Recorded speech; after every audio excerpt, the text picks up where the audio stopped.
Welcome back to the Ally from Corporate podcast. In this episode, we are talking about Dell telling all remote employees they are now not eligible for raises, promotions, or lateral changes within the company. Let's talk about it.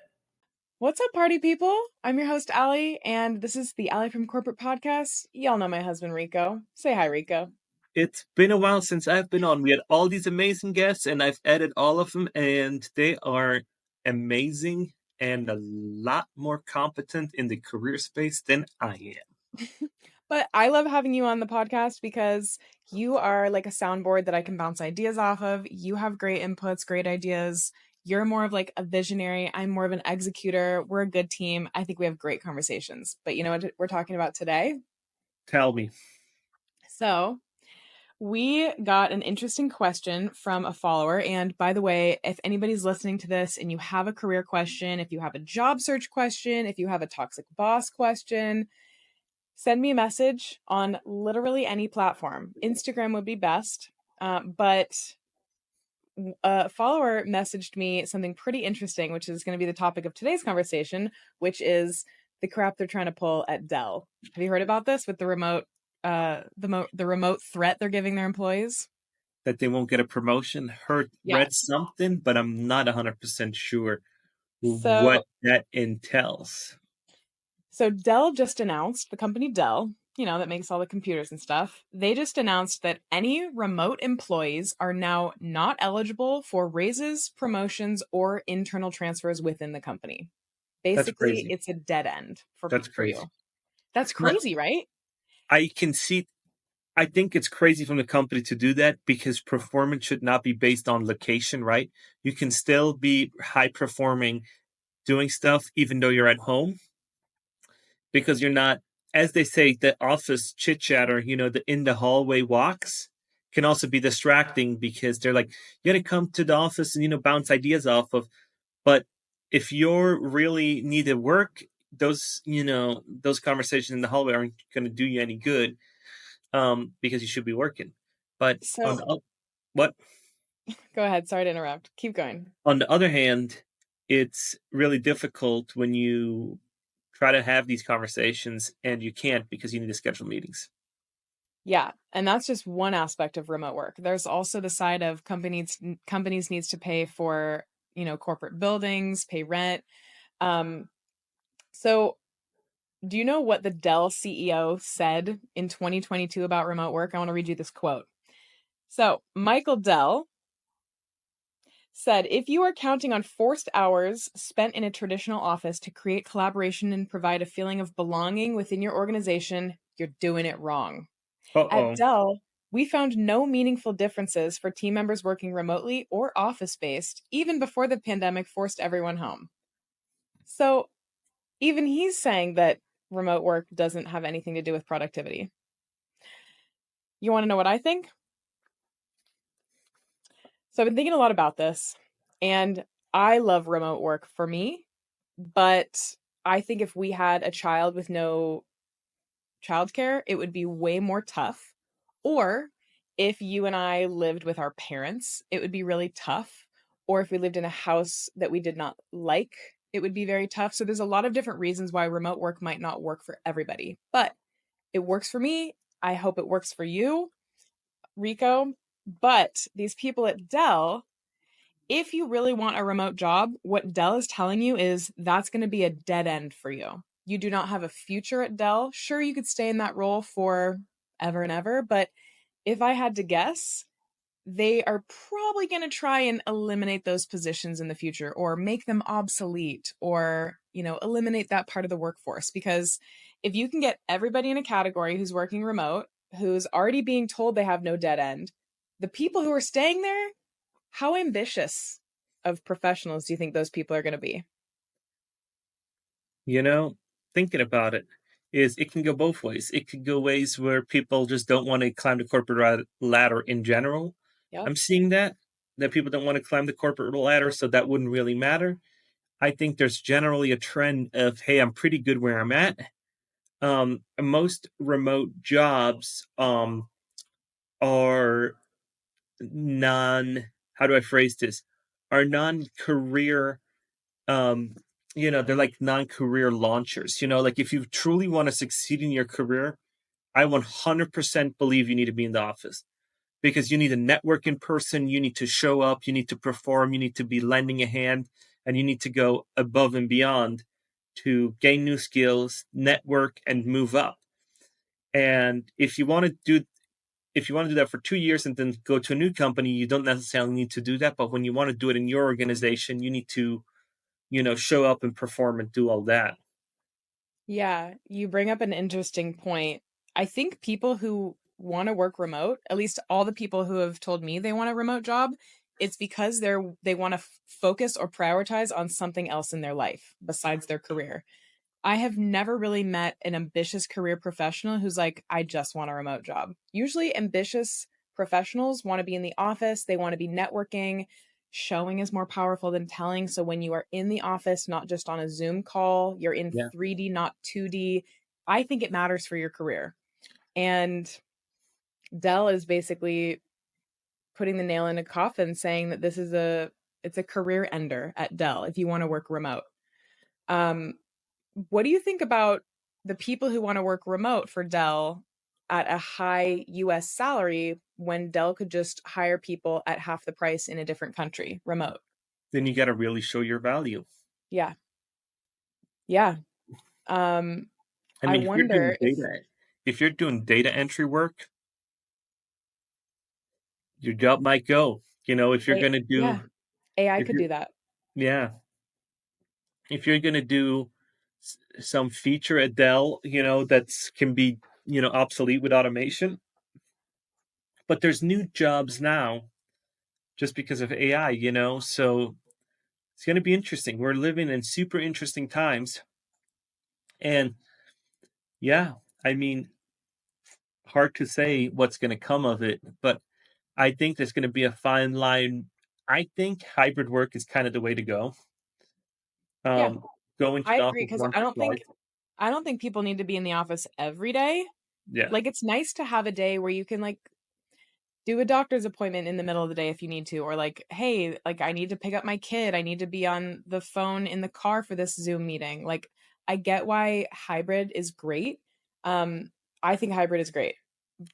you know, Remote work, so remote work is great. It can be great too because instead of having to only recruit people 50 miles away from the office, then you're opening yourself up to the whole world. So remote is great because you can source talent from anywhere, yeah, but you're never going to see that person in the office. How much of an impact or a leader could they really be?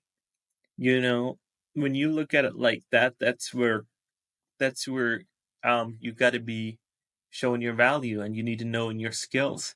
And depending on what level, so let's say for your instance, as program manager in medical devices, be really hard to outsource that to India because you have such a finite skill that somebody from India would already be in the United States with that skill, or Right. they could contract it and they still be here in the US because it's so finite, it's so fine tuned. Yeah. And that is hard to outsource because you're so well versed, right? But for just like a video editor, that can be outsourced to anywhere, you don't need to be living in the United States to video edit. Um, but on the other hand, other countries have great tools too that they cannot outsource because they have embargo barriers, customs, they have proprietary knowledge that they don't want to outsource. They might have visa obstacles they have to Yeah. overcome if they want to work somewhere else. Yeah. So I feel like top talent is always going to go to where top money is, you know? Yeah. And what Dell is saying is that if you are remote, we're not going to pay you top dollar. They're already basically telling you you are not a top candidate. You are not an A player, top talent. So we're going to pay you. We're basically putting a ceiling above you. But see, And but, but that's a general statement. I think managers then have the opportunities and show the value. And it's funny that you say that because I remember an article of Salesforce said everybody's indefinite remote, then everybody needs to come back besides C-suite and above because it doesn't fit their lifestyle. They're in remote indefinite. So I feel like there's like three levels of it. There's the beginner level between here and like manager, you know, Individual contributors. individual contributors. You're nobody. You're replaceable in months if you haven't been there for 10, 15 years in general, right? Then there's like mid-level executives that are like harder to replace. It takes them longer to find it. Then there's like C-suite and above that know all the contacts and know everything about the company. And those are even more harder to replace. That's why some of these have such huge salaries because it's going to take them a very long time to find these people, right? Yeah.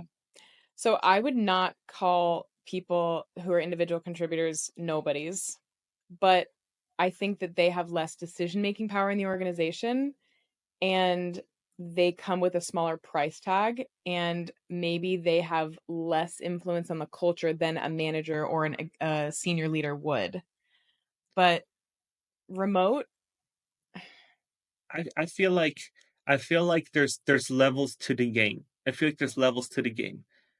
So when I worked at smaller companies, when you were a technician, you were really, really replaceable, but you were the ones that doing the day-to-day business.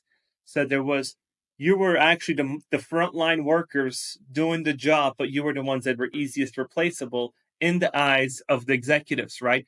Because yeah, it's easier to find somebody that's going to do your job for 100,000 fresh out of college, because every year, every semester, there's people that graduate that would take that job, but yeah, it's hard to find that C-suite executive that knows supply chain, that knows agile, that knows software, true. that knows medical devices, that has an MBA from, I don't know, Harvard or MIT. MIT, and has a minor in marketing, that knows and has all these connections.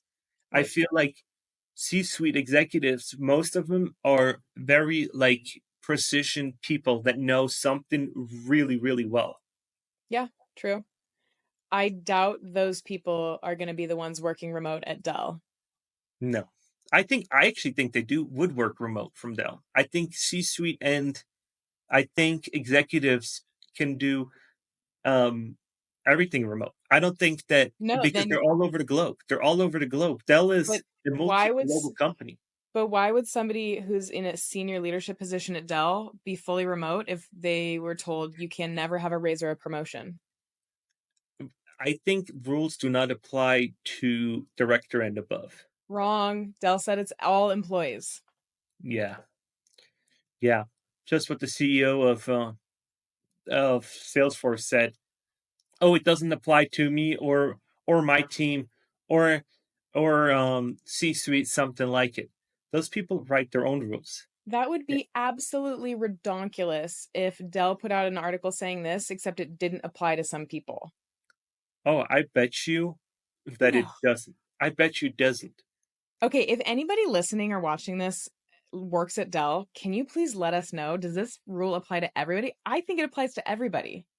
Nah, nah. Oh, they'd be like shooting themselves in the foot if they said this applies to all you people down there, but not the people at the top. That'd be ridiculous. I think that's how most companies roll. You are so I, pessimistic. no, I think that's how. If I'd run Dell, that's what I would do. If I ran Dell, that's what I would do.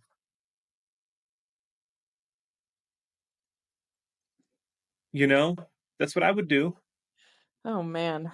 Thank God you're not in charge. because it because why would I not why would I give my colleagues, you know, why would I make my colleagues' life harder? These direct, like when you're the CEO, you have these C-suite, right? Yeah. And these are the people that basically govern the business, right? Yeah. They're the decision makers. They're in your org. They're trying to make stuff, and they're the ones that will help you succeed with your goals, right? So if Dell has a vision, they're the ones that can implement it. So Right? why why would you want to put a log between their feet, right? Because they're so autonomous, they can do whatever they want, right? No, I completely disagree with you. I think Dell would get canceled so hard if they made this only apply to people at the bottom. They might say, okay, they might apply it to the whole company, but not enforce it. They might apply it to the Wouldn't whole you company. wouldn't you notice if a director just wasn't at work anymore and then suddenly they got promoted? You'd be like, "Hey, that person's been remote, but you promoted them." Who says that he's not traveling the world and going to other locations? Who I don't said know. so? Who says they're not checking up on the Michigan plant today, and tomorrow they're going to be in Washington doing that, and then they're going to be at home Oh, for a week traveling and for a half, work? and then they travel for work. So I I don't. mean, maybe. I don't know. I would bet that it's whole company wide. Are you looking it up? No. What are you doing? So Dell owns 5 private jets. So if you're C-suite and you're flying a private jet around, you seriously think that they're going to enforce the work from home policy? I mean, I don't know. I don't know. Please, if anybody works at Dell, we need to know. We're dying to know. If you're on YouTube, please leave us a comment. If you're on Spotify, please DM me on Instagram. Like, I need to know. Am I right or is Rico right? I bet I'm right. We should make a bet. If somebody tells me that I'm wrong, what should I have to do? I don't know, but yeah, Okay. Comment that too if you're listening. Oh my gosh. Well, this has been a hot topic debate. Now I'm dying to know. I'll probably ask Perplexity after this. Maybe they'll know. yeah, But thank you for being a guest on my podcast. As always, you're so fun to talk to because you have all these different you have like all these different perspectives. So, um, if you like this episode, if you want us to comment on more news articles, this was sent to me by a follower on Instagram. Send it over in DMs. I'm happy to do an episode about it. And thanks for listening. We will catch you next time. see ya.